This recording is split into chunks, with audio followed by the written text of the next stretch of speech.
Radius निकालेंगे, Jupiter निकालेंगे।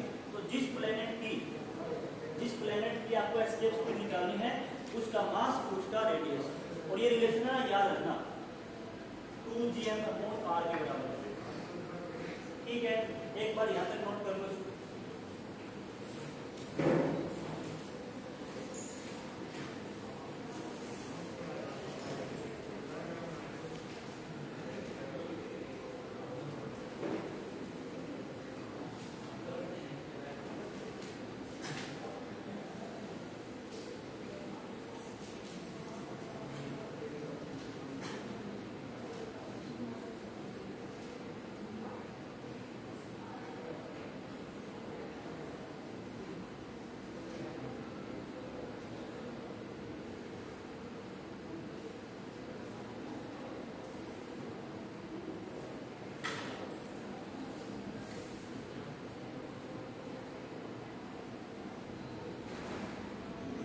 ये यूनिट है ना आपकी जो ग्रेविटेशन वाली है, ये ज्यादा बड़ी नहीं है, लेकिन जो जो टॉपिक इसमें है जैसे पोटेंशियल एनर्जी का था, एस्केप स्पीड का था, एक्सेलरेशन ड्यू टू ग्रेविटी का था पहले ही, ये सारे कंपटीशन पॉइंट से इंपॉर्टेंट है।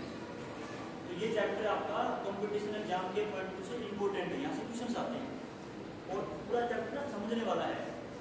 आप इस चैप्टर को घर जाके एनसीईआरटी बुक से जरूर पढ़ा करो, एक ही लाइन पढ़ो, इसकी बड़ा मजा आएगा पढ़ने में, और फिर इस चैप्टर को पूरा हो जाएगा आपका, ये कल कंप्लीट हो जाएगा। कल कुछ न्यूमेरिकल भी कर लेंगे इसमें। तो उसके बाद जितने ज्यादा आप क्वेश्चंस करके देखोगे ना, प्रैक्टिस करोगे, उतना ही चैप्टर में क्लियरिटी आती जाएगी, उतनी चीजें क्लियर हो जाएंगी। तो जितने ज्यादा क्वेश्चन करोगे, न्यूमेरिकल करोगे,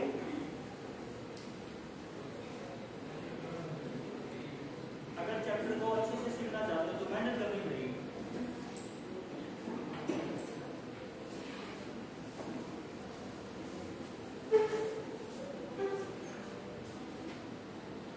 नोट कर लिया?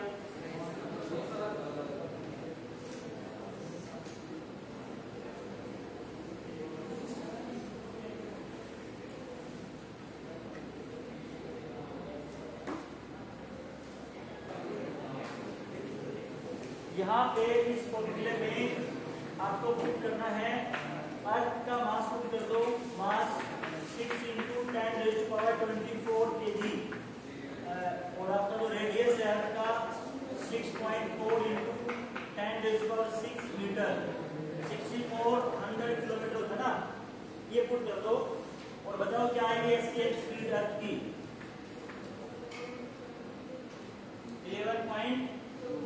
11.2 यूनिट क्या इसकी? किलोमीटर पर सेकेंड, किलोमीटर पर सेकेंड। देखो करीब ये आएगा आपकी 11.2 किलोमीटर पर सेकेंड, किलोमीटर पर सेकेंड। अगर किसी चीज को आप इस स्पीड से ऊपर की तरफ फेंक सकते हो तो वो फिर आपको दोबारा आपको दिखाई नहीं देगी। बात समझ गए? अब यहाँ पे देखो जो मून है ना, मून का मास कम है, मून का मास कम है, और मून के ऊपर जो एस्केप स्पीड है ना, मून की जो एस्केप स्पीड है वो आपकी काफी कम है। जो एटमॉस्फेयर है हमारा, अर्थ की चारों तरफ एटमॉस्फेयर है, एटमॉस्फेयर में क्या है? एयर है। एयर आपकी, एयर के पार्टिकल्स ऐसे रेंडमली मूव करते रहते हैं, ठीक है, जो पार्टिकल्स है वो ऐसे मूव करते रहते हैं, तो उनके पास कुछ स्पीड है, पार्टिकल के पास क्या है? स्पीड है। अब मून के पास, जो मून का, वहां पे कोई एटमॉस्फेयर नहीं है, क्योंकि वहां पे जो एयर या जो भी पार्टिकल जो मूव कर रहे हैं, एयर के जो पार्टिकल मूव कर रहे हैं, उनकी जो स्पीड है ना, मून की एस्केप स्पीड से ज्यादा है। अगर यहाँ पे जो एयर के पार्टिकल मूव कर रहे हैं, एयर के अंदर नाइट्रोजन है, ऑक्सीजन है, वो मॉलिक्यूल्स रेंडमली मूव कर रहे हैं, अगर उनकी स्पीड 11.2 किलोमीटर पर सेकंड से ज्यादा होगी तो वो क्या कर जाएंगे? अर्थ के फील्ड से एस्केप कर जाएंगे, तो अर्थ का जो एटमॉस्फेयर वो गायब हो जाएगा। तो मून पे एटमॉस्फेयर क्यों नहीं है? क्योंकि वहां जो मून की जो एस्केप स्पीड है, वो वहां जो गैस या जो एयर अगर होती तो जो उसकी जो स्पीड होती मॉलिक्यूल्स की, वो स्पीड ज्यादा है किससे? वहां की एस्केप स्पीड से। अब कितनी स्पीड होती है वहां पे एयर के मॉलिक्यूल्स की, वो कैसे निकालते हैं, वो डिपेंड करती है टेम्परेचर के ऊपर, और वो हमारे पास आगे पढ़ेंगे हम कि टेम्परेचर पे कैसे डिपेंड करती है। टेम्परेचर ज्यादा होगा तो स्पीड ज्यादा होगी, टेम्परेचर कम होगा तो स्पीड कम होगी। तो वो रिलेशन हम आगे पढ़ेंगे, काइनेटिक की जो गैस पढ़ेंगे वहां पे हम देखेंगे कि टेम्परेचर पे स्पीड कैसे डिपेंड करती है गैस मॉलिक्यूल की, एयर मॉलिक्यूल की, और वो स्पीड फिर कंपेयर कर लेंगे किससे, आपकी जो एस्केप स्पीड है। तो अर्थ पे जो है वो बहुत ही कम है, तो एस्केप नहीं कर पाते, मून पे वो एस्केप कर जाते हैं, तो वहाँ पे एटमॉस्फेयर नहीं है। तो मेरी बात समझ में आ गई। अब देखो इस फॉर्मूले को अलग फॉर्म में अगर लिखना हो ऐसे भी लिख सकते हैं, अलग फॉर्म में मतलब ऐसे जैसे ड्यू टू ग्रेविटी की फॉर्म में, जी की फॉर्म में, तो escape speed is equal to √2 जी मास पर अपॉन आर। इसको ना आर से मल्टीप्लाई कर दिया, आर से डिवाइड कर दिया, तो नीचे आर स्क्वायर हो जाएगा ना। अब इसको क्या लिख सकता हूं मैं, acceleration due to gravity at the surface of earth, acceleration due to gravity at the surface of earth, ये हो जाएगा आपका 2gr। तो ये फॉर्मूला भी किसका है आपका, एस्केप स्पीड का ही है। तो इसमें सीधा 9.8 पुट कर सकते हैं यहाँ पे, क्योंकि एक्सेलरेशन ड्यू टू ग्रेविटी कहाँ का है, अर्थ के सरफेस का है, और ये आपका 6400 किलोमीटर।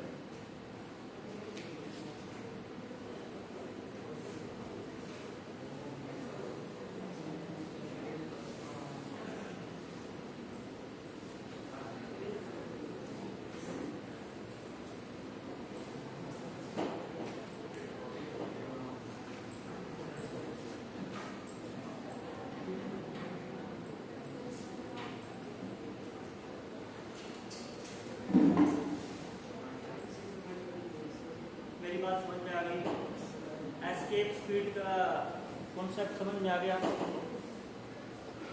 इसके बाद नोट कर लिया सभी ने, नेक्स्ट देख लो।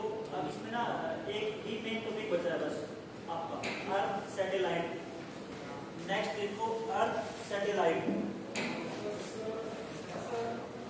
बस थोड़ा सा करेंगे, इसको कंप्लीट नहीं करेंगे, बस थोड़ा सा डिस्कशन कर लेते हैं। अर्थ सैटेलाइट है क्या, कौन बताएगा, व्हाट इज अर्थ सैटेलाइट? हाँ भैया, अर्थ का उपग्रह जो अर्थ के चारों ओर चक्कर लगाता है। हाँ, अर्थ का सैटेलाइट वो है जो अर्थ के चारों ओर चक्कर लगाता हो। ठीक है, बैठ जाओ, बिल्कुल सही बताया। इसमें लिखो any object which revolve any object which revolve around the earth, any object which revolve around the earth in a fixed orbit, in a fixed orbit,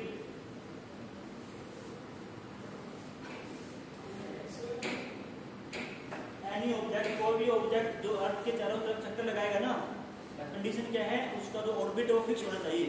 ऐसा नहीं कि आज इसमें चक्कर लगाया, कल छोटा ऑर्बिट हो गया, परसों बड़ा हो गया। एक फिक्स ऑर्बिट में जो रिवॉल्व करेगा उसको क्या बोलेंगे, अर्थ का सैटेलाइट बोलेंगे। और आपको जैसे पता है अर्थ के जो सैटेलाइट हैं, आर्टिफिशियल सैटेलाइट भी हैं और नेचुरल सैटेलाइट भी हैं। तो मून इज नेचुरल सैटेलाइट, आगे लिख लो, moon is natural satellite of earth, moon is natural satellite of earth, moon is natural satellite of earth, and the orbit of moon is almost circular, and the orbit of moon is almost circular। भाई जो planets हैं या जो आपके satellites हैं जो revolve करते हैं, अब जैसे हमने पढ़ा था ना केपलर्स फर्स्ट लॉ में क्या बताया गया था कि जो सन के अराउंड प्लैनेट्स रिवॉल्व करते हैं उनके ऑर्बिट कैसे हैं, एलिप्टिकल हैं। तो जैसे सन के अराउंड प्लैनेट्स रिवॉल्व करते हैं, ऐसे ही अर्थ के अराउंड सैटेलाइट्स रिवॉल्व करते हैं। तो सिस्टम कुछ वैसा ही है। तो जैसे प्लैनेट्स की ऑर्बिट एलिप्टिकल हैं, तो अर्थ के अराउंड जो सैटेलाइट रिवॉल्व करते हैं उनकी ऑर्बिट क्या होनी चाहिए, वो भी एलिप्टिकल होनी चाहिए। लेकिन है तो एलिप्टिकल, लेकिन ऑलमोस्ट सर्कुलर है, almost circular. Near to circular orbit है मून का जो है। और जो आपके कैपलर्स लॉ हैं वो यहाँ पे भी वैलिड है। कैपलर्स लॉ सिर्फ सन और प्लैनेट के लिए वैलिड नहीं है। हालांकि कैपलर्स ने किसके लिए बनाया था, किसके लिए बताया था, वो तो आप बताया था कि आपका जो सोलर सिस्टम है उसी के लिए बनाया था, समझ गए ना। लेकिन कैपलर्स लॉ आपके जो अर्थ के सैटेलाइट्स हैं अर्थ के अराउंड रिवॉल्व करते हैं, यहाँ भी वो वैलिड है। तो वो जो तीनों लॉ थे ना आपके, वो यहाँ भी अप्लाई कर सकते हैं। कैपलर्स लॉ इसमें लिखो, the Kepler's law are equally valid, the Kepler's law are equally valid for earth satellite, earth dash, for earth dash लगा के लिखे ना, earth dash satellite system, for earth satellite system. The Kepler's law are equally valid for earth satellite system.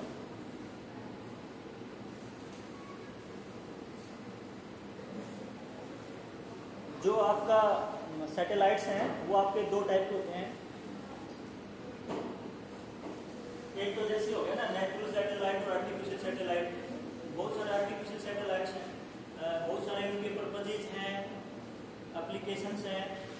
कोई हमारा weather information हमें देगा, weather forecasting के लिए हमने उनको लॉन्च कर रखा है सैटेलाइट्स को। कुछ सैटेलाइट्स ऐसे हैं जो हमारे कम्युनिकेशन में हमारी हेल्प करते हैं, ठीक है। तो टाइम टू टाइम जो हमारा जो इसरो जो है, जो डिपार्टमेंट है इसरो जो है, वो क्या करता है, सैटेलाइट्स को लॉन्च करता है। तो इंडियन स्पेस रिसर्च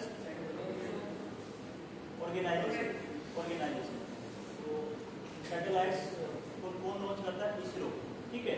तो टाइम टू टाइम आपने सुना होगा कि आज इसरो ने वो सैटेलाइट लॉन्च कर दिया, आज वो लॉन्च कर दिया। तो काफ़ी सारे सैटेलाइट्स इंडिया ने भी लॉन्च कर रखे हैं। तो 104, तो भाई इनके अलग अलग पर्पजेज हैं, कम्युनिकेशन के लिए, कोई डिफेंस के लिए है। आजकल हम जैसे मोबाइल फ़ोन में जीपीएस यूज़ करते हैं, ग्लोबल पोजिशनिंग सिस्टम, तो जीपीएस वगैरह भी वहीं से, जो हमारा गूगल मैप वगैरह है, तो इनमें हमारा काफ़ी ज़्यादा यूज है सैटेलाइट्स का, ठीक है।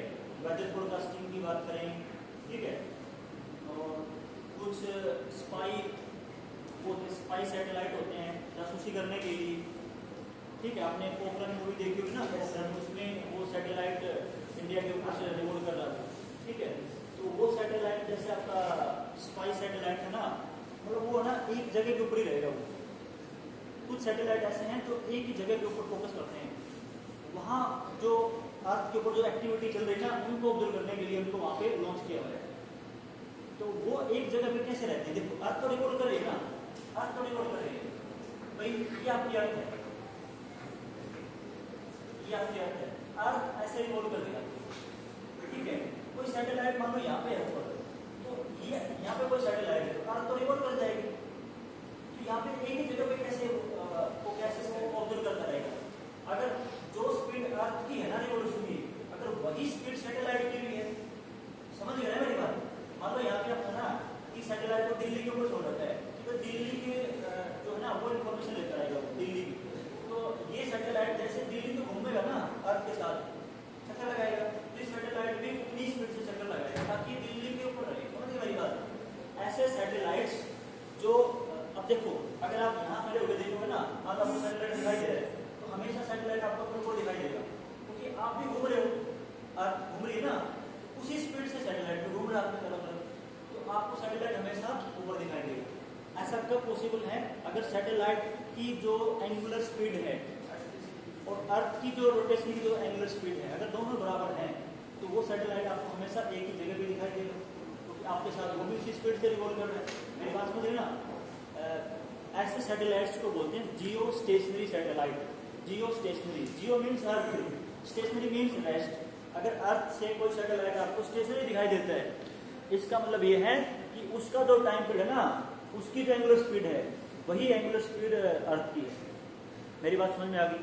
तो सैटेलाइट्स आपके दो टाइप के सैटेलाइट होते हैं, एक तो जियो स्टेशनरी सैटेलाइट और दूसरा होता है पोलर सैटेलाइट।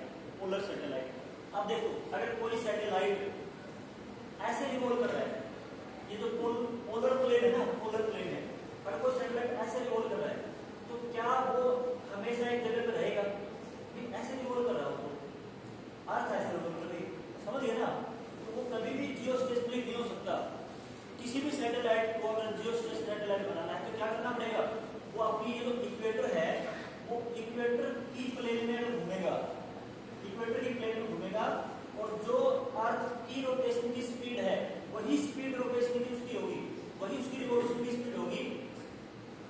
कि वो क्या होगा, जियो स्टेशनरी सैटेलाइट होगा। तो जियो स्टेशनरी सैटेलाइट्स के लिए दो कंडीशन है। पहली तो क्या है, उसकी एंगुलर स्पीड अर्थ के रोटेशन की स्पीड के बराबर होनी चाहिए, ठीक है। या ये बोलो कि उसका जो टाइम पीरियड है अर्थ के टाइम पीरियड के बराबर होना चाहिए, समझ गए ना। पहली कंडीशन जो होगी। दूसरी कंडीशन, वो आपकी इक्वेटोरियल प्लेन में होना चाहिए। किसमें होना चाहिए, इक्वेटोरियल प्लेन में। तो वो आपका जियो स्टेशनरी सैटेलाइट हो सकता है। तो दो कंडीशन है किसी सैटेलाइट के जियो स्टेशनरी कब होगा वो, हाँ, इक्वेटोरियल प्लेन में घूमे और टाइम पीरियड क्या हो, अर्थ के टाइम पीरियड के बराबर हो, अर्थ के रोटेशन के टाइम पीरियड के बराबर हो। बस अब कुछ सैटेलाइट्स ऐसे रिवॉल्व करते हैं, ऐसे रिवॉल्व करते हैं, उनको बोलते हैं पोलर सैटेलाइट्स। क्या बोलते हैं, पोलर सैटेलाइट। जो पोलर प्लेन में रिवॉल्व करेगा, पोलर प्लेन में, वो पोलर सैटेलाइट। ठीक है, मेरी बात समझ में आ गई। सैटेलाइट का टॉपिक कल कंप्लीट हो जाएगा आपका, और ये मान लो कि कल आपकी यूनिट भी कंप्लीट हो जाएगी। तो भाई एस्केप स्पीड तक जितने भी न्यूमेरिकल्स बनते हैं, चाहे वो एक्सेलरेशन ड्यू टू ग्रेविटी पे हों, चाहे आपके वो ग्रेविटेशनल पोटेंशियल एनर्जी पे हों, चाहे आपके वो एस्केप स्पीड पे हों, वो सारे न्यूमेरिकल कर लेना जितने भी आपकी बुक में दे रखे हैं, सिर्फ सैटेलाइट वालों को छोड़ के, ठीक है। और अपने डाउट ले लेना वहाँ तक, और ये चैप्टर कल आपका कंप्लीट हो जाएगा। तो इतना ही करेंगे आज बस, ठीक है।